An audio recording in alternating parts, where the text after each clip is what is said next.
The morning sun spilled across the chrome edges of Maplewood Diner, a place where the smell of butter and syrup usually promised warmth and comfort.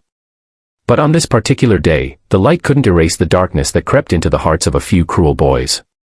At a booth near the window sat a girl in a wheelchair, her plate of pancakes resting in front of her like a fragile shield against the world. Her name was Clara, and though her face carried the quiet strength of someone who had endured much, her trembling hands betrayed her unease. The boys at the next booth didn't just laugh at her. They crossed a line that should never be crossed. One of them slapped the plate from her lap, sending the food crashing to the tiled floor, and another pushed her wheelchair back with a mocking shove. The diner froze. The laughter of the bullies rang louder than the clatter of falling plates. Clara's eyes welled with tears she tried so hard to hold back, but humiliation burned hotter than pain. If you believe that kindness should always conquer cruelty, that second chances matter, and that no one deserves to be treated this way, take a moment right now to like this video, comment, share it with others, and subscribe to Kindness Corner. Together, we can remind the world that compassion is stronger than hate. Clara's life had never been easy. She was born with a spinal condition that left her reliant on a wheelchair, but her parents always told her that her spirit was meant to soar, even if her legs could not. She clung to that belief, though the world often seemed determined to crush it. Every day, she faced quiet stares, whispered remarks, or the pitying smiles of strangers who couldn't imagine her life. But what she faced that morning in the diner went far beyond pity. It was cruelty sharp enough to wound the soul. As the boys jeered, others in the diner lowered their heads. Some shook their heads in disapproval but did nothing. The waitress, her hands full of coffee cups, froze in the aisle, fear etched on her face. Clara bent down awkwardly, trying to gather her pancakes with trembling hands, desperate not to make more of a scene. That's when another hand reached down, not rough, not mocking, but gentle.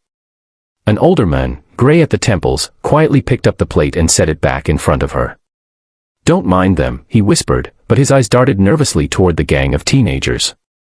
The man's kindness was a small candle flickering in a room full of shadows, but Clara still felt exposed, broken in ways no one could see. She sat quietly after that, her appetite gone, her throat tight with unspoken words. She wanted to ask why the world worked this way, why people thought it was acceptable to torment those who were different. Her heart thudded in her chest with each burst of laughter from the bullies, who now bragged loudly about their bravery, oblivious to the cruelty of their actions. Clara closed her eyes and prayed for the hour to pass quickly, for the nightmare to end.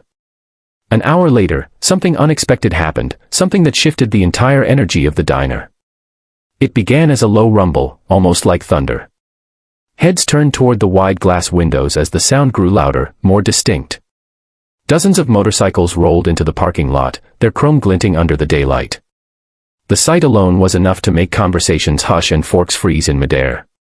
The unmistakable insignia of the Hells Angels was emblazoned on their leather jackets as they parked in a perfect line, engines growling like an approaching storm.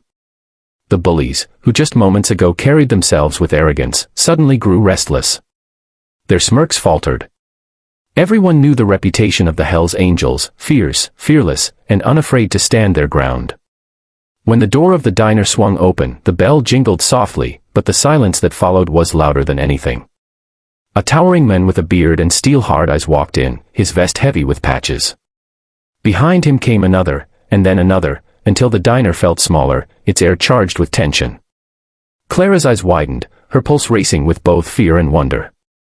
The man at the front scanned the room, his gaze sharp as it swept over the bullies. Then his eyes softened when they landed on Clara. It was as though he understood everything without a single word being spoken. He stepped closer, his boots heavy on the tiled floor, and knelt beside her. For the first time since that morning, Clara didn't feel small. She felt seen.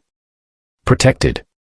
The leader, whose name was Rourke, turned his head slowly toward the bullies. They sat frozen, pale faces betraying their guilt. No one dared laugh now. Rourke's voice was low, steady, but powerful enough to cut through the silence. Though Clara couldn't hear his exact words, she saw the shame wash over the bullies' faces as their bravado melted away. One by one, they slid out of the booth and stumbled toward the exit, heads lowered, avoiding every gaze. They didn't dare meet Clara's eyes again. Outside, the motorcycles formed a wall of steel and leather, ensuring the boys' humiliation was complete before they fled. But Rourke didn't stop there. He called over the waitress, placed a large bill on the table, and told her to bring Clara anything she wanted, pancakes, milkshake, pie, the whole menu if she liked. He told her she was stronger than any of the cowards who had tried to break her spirit. Then, in a gesture no one in that diner would ever forget, he removed his own leather vest, draped it gently across Clara's shoulders, and told her she was now family. Tears streamed down Clara's face, not tears of humiliation, but tears of gratitude. In that single hour, her life had shifted.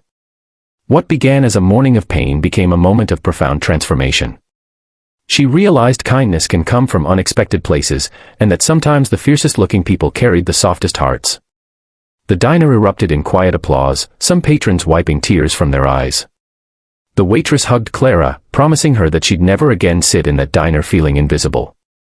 For the first time in a long time, Clara felt a surge of hope. She realized that though cruelty existed, so did courage, and sometimes strangers could step in to rewrite the ending of your story. If this story has touched your heart and reminded you that kindness can rise even in the most unlikely of places, please take a moment to like this video, share it with friends, subscribe to Kindness Corner, and leave a comment below. Your support helps us continue spreading stories that inspire and heal. Before we end, I have one special request. Comment below what you would have done if you were in that diner that day.